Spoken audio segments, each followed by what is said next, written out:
Antes de que un bebé diga su primera palabra, antes de que se aprenda su propio nombre, inclusive antes de que tenga un pensamiento consciente por sí solo, él ya sostiene conversaciones. Le balbucea a alguien, a una cara.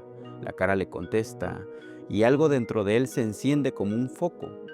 Entonces, el bebé decide interactuar nuevamente haciendo un sonido, un gesto, una risa, esperando con emoción otra respuesta.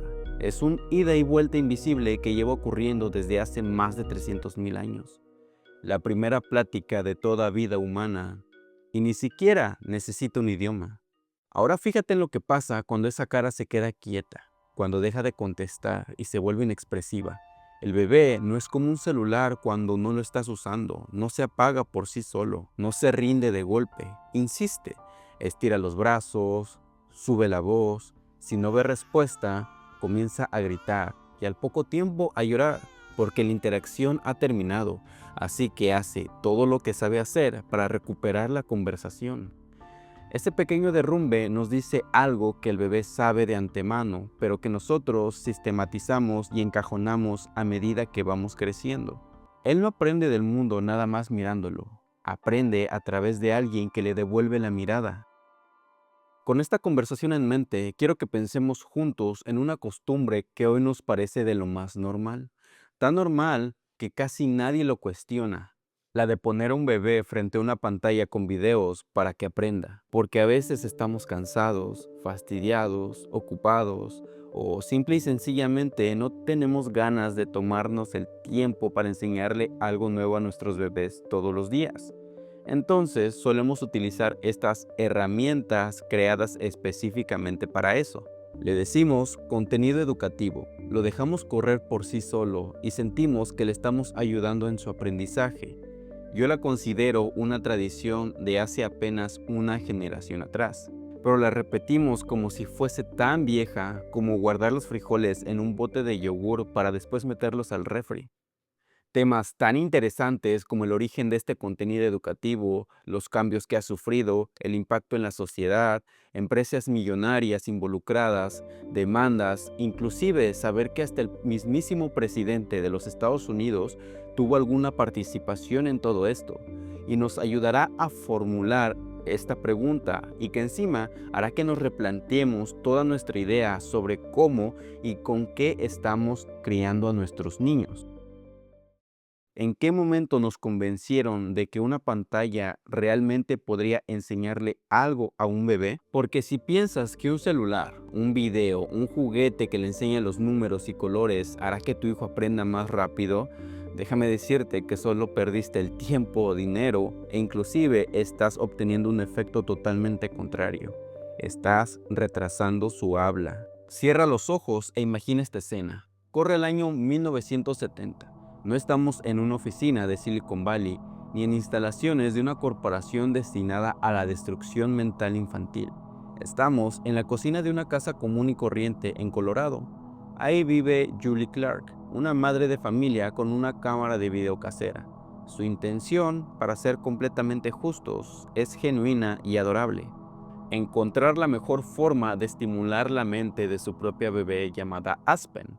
Así que empieza a grabarle videos muy caseros, mezclando flashcards, figuras geométricas que entran y salen de cuadro, melodías de música clásica de fondo. Julie decide copiar estas grabaciones en cassettes VHS y les pone un nombre muy particular y con todo el sentido del mundo para lo que estaba haciendo en ese entonces: Baby Einstein. Transcurre el tiempo y empieza a contarle la idea a sus vecinos, así que más tarde empieza a venderlos desde su propia casa. Y lo que parecía un tierno proyecto para estimular a su hijo de fin de semana, estaba formándose algo muy grande que nadie vio venir. Los padres, desesperados por darle una ventaja intelectual a sus hijos, vacían los estantes. Y en menos de 3 años, esos videos grabados en una cocina se convirtieron en una empresa que facturaba millones. El fenómeno es tan masivo y jugoso que Julie y su idea entran en el radar de uno de los tiburones más grandes del entretenimiento. En el año 2001, Disney toca la puerta de Julie, y no para felicitarla por su gran labor como madre, sino para hablar de negocios. Después de un momento de plática intensa entre una estira y afloja, Disney cruza por la puerta de salida muy contento con su nueva adquisición. Y aunque el contrato se firmó con un pacto de confidencialidad, la cifra exacta no se sabe, pero los expertos de la industria calculan que Disney le extendió un cheque que rondaba alrededor de los 25 millones de dólares. Ese mismo día, con esa misma transacción, se cerraría el trato que cambiaría la vida de Julie económicamente. Pero más importante aún, cambiaría la vida de miles de millones de niños para siempre. Sin que una sola prueba neurobiológica lo respaldara, sin ninguna pregunta científica o moral ya de perdida, nació la mina de oro para la industria de contenido infantil. Para que entiendan la magnitud de esto, llegó a tal punto en que 1 de cada 3 hogares con bebés en Estados Unidos tenía al menos un producto de la marca Baby Einstein. Y hasta el mismísimo presidente la mencionó en su discurso ante el Congreso como ejemplo del sueño americano. Si bien es cierto que el presidente no habló de los efectos positivos de estos videos, su mención durante el discurso del Estado de la Unión funcionó como un poderoso aval mediático, y eso provocó que millones de familias asumieran de inmediato que el producto estaba científicamente respaldado y que era esencial para el desarrollo cognitivo, porque psicológicamente hablando, esa acción nos genera un sesgo de autoridad, lo que provocó que padres compraran masivamente la idea de que estaban estimulando la inteligencia de sus hijos. Pero una contradicción bastante grande surge en 2009. Disney ofreció devolverle el dinero a los papás que habían comprado DVDs, hasta 4 por hogar. Pero para entonces la palabra educativo ya había desaparecido de la portada. Entonces nos hace preguntarnos qué clase de producto educativo obliga a un imperio del entretenimiento a devolver el dinero antes que defenderlo. ¿Qué tipo de producto es esto en realidad? Para empezar, hay que aclarar algo antes de entrar de lleno con la investigación, porque cuando vemos uno de estos videos no vemos basura, porque realmente no lo son. Bueno, es obvio que no es una superproducción, pero para la época esto es bastante ingenioso y muy bien ejecutado. Vemos objetos reales, palabras dichas con claridad, colores suaves, música clásica de verdad, caritas amables, porque a fin de cuentas los hizo una maestra que realmente quería a los niños. Y cuando sientas un bebé, pasa algo que parece darle toda la razón. El bebé se queda tranquilito, quietecito, como si estuviera prestando atención, como si realmente estuviera entendiendo y absorbiendo cada cosa que ve, porque para un ser humano que no sabe nada, esto pareciera que realmente está a su nivel, o que está orientado a su educación, teniendo en cuenta que le enseñan 10, 20, 30 palabras nuevas. ¿Cómo es posible que alguna no se le pegue? Y empíricamente hablando, todos hemos visto a un niño soltar una palabra nueva que salió de una caricatura, una película, una serie de televisión. Por lo tanto, ponerle estos videos para que aprendan no suena una idea tan descabellada.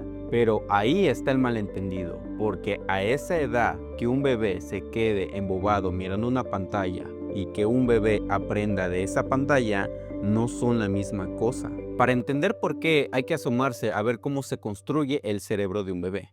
En los primeros años, el cerebro de tu hijo arma más de 1 millón de conexiones nuevas cada segundo, pero no las arma solo en el vacío, las arma mediante interacciones de ida y vuelta. Los científicos de Harvard lo llaman Serve and Return, un concepto establecido a principios de los años 2000 por el Consejo Científico Nacional sobre el Desarrollo Infantil, el cual fue liderado por el investigador y pediatra Jack Shonkoff en la Universidad de Harvard. Tras analizar décadas de estudios conductuales y avances en neuroimágenes, descubrieron algo fundamental.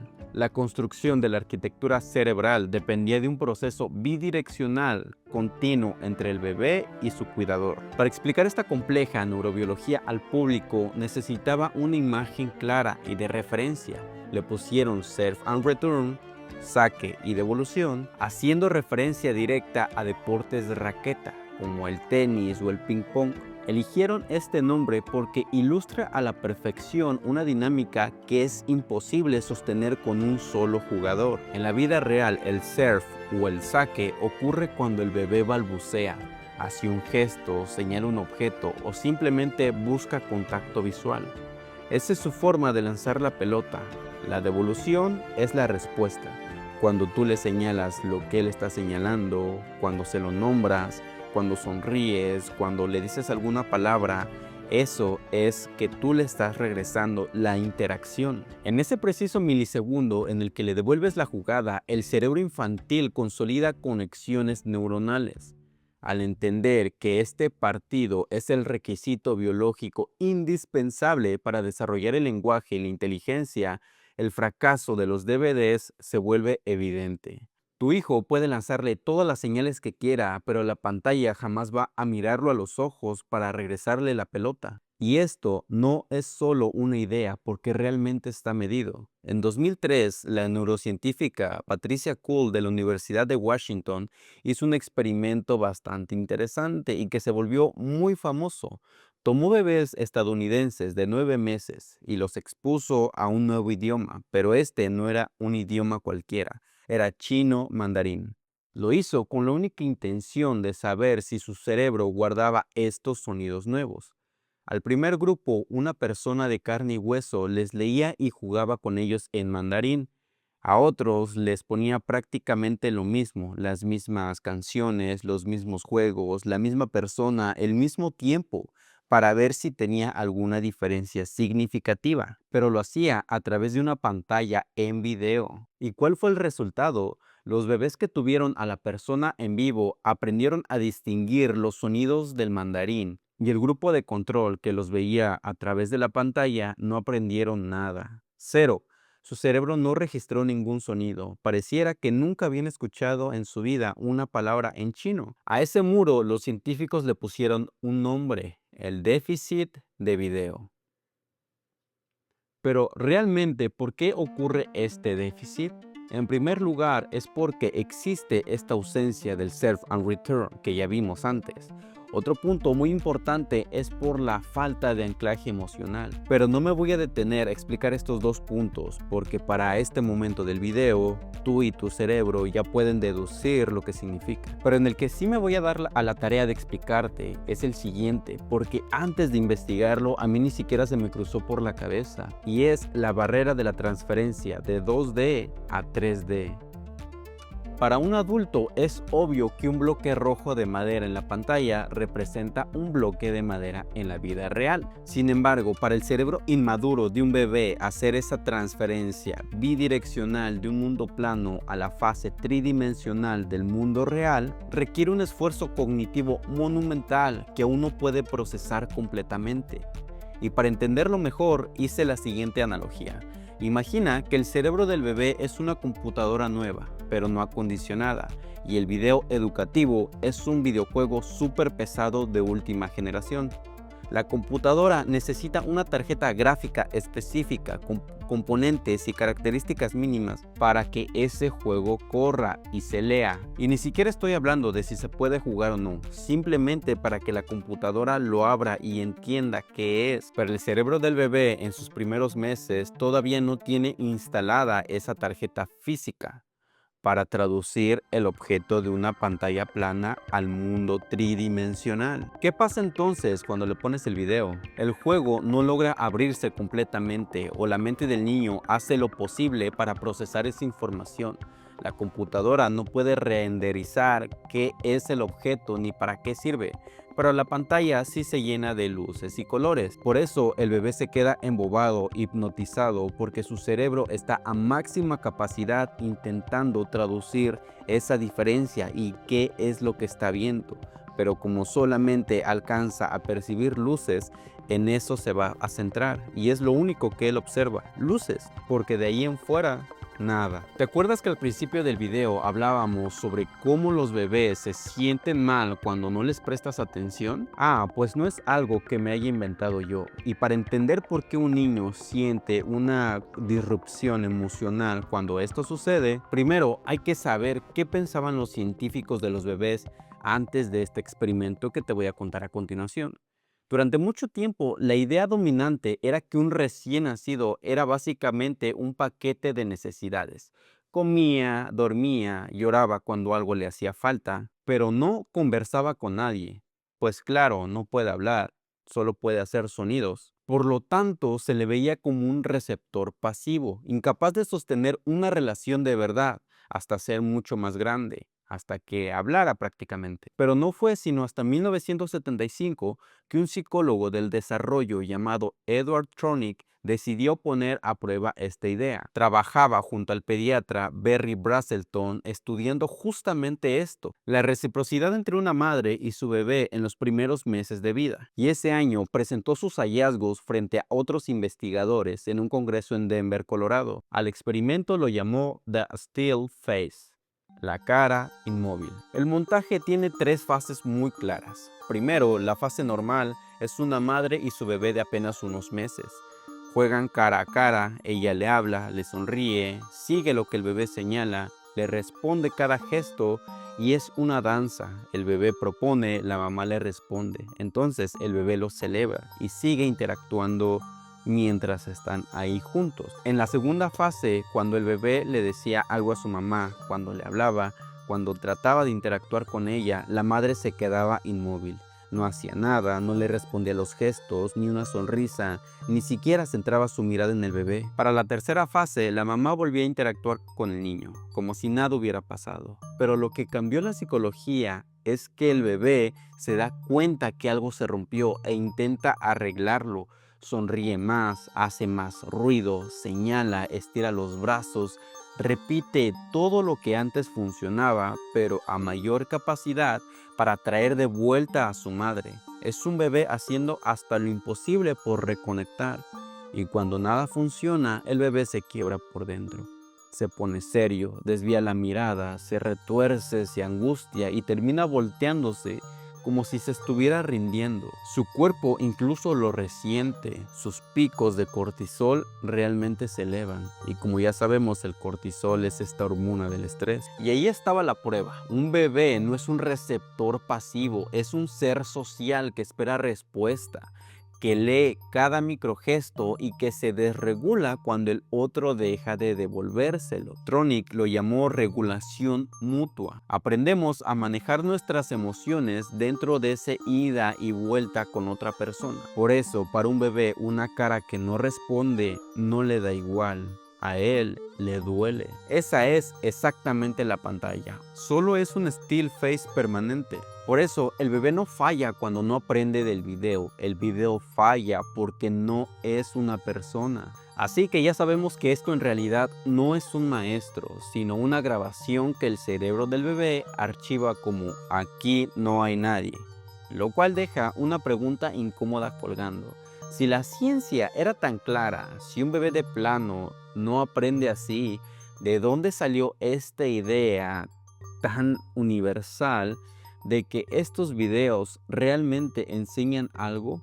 ¿Quién fue la persona que nos vendió esta historia? La respuesta está en el mismo monstruo que nos condena y nos salva: el libre mercado. Un absurdo teatro de consumo donde prospera la basura más inútil, pero que sigue siendo la estructura más versátil y despiadada que existe para conectarnos entre nosotros, enlazando el ingenio de la humanidad con la necesidad humana. Ya vimos que esta idea nació del amor de una madre hacia con su hija, pero cuando esa idea se convirtió en una industria de cientos de millones de dólares, dejó de venderse como lo que era, como un rato bonito, como algo educativo, y empezó a venderse como otra cosa, como si fuera una ventaja, una inversión para los niños, y actualmente se convirtió en un respiro para los padres. Hubo un cambio bastante grande y muy silencioso en el camino. Al principio, la propuesta era ver el video con tu bebé, acompañarlo, y de hecho eso no tiene nada de malo. El problema es que en la vida real la dejadez o realmente el tiempo no da para sentarse a acompañar a cada rato a los niños. Así que en la práctica el producto se volvió todo lo contrario, la herramienta perfecta para dejar al bebé solito en lo que tú haces tus quehaceres, tus labores domésticas,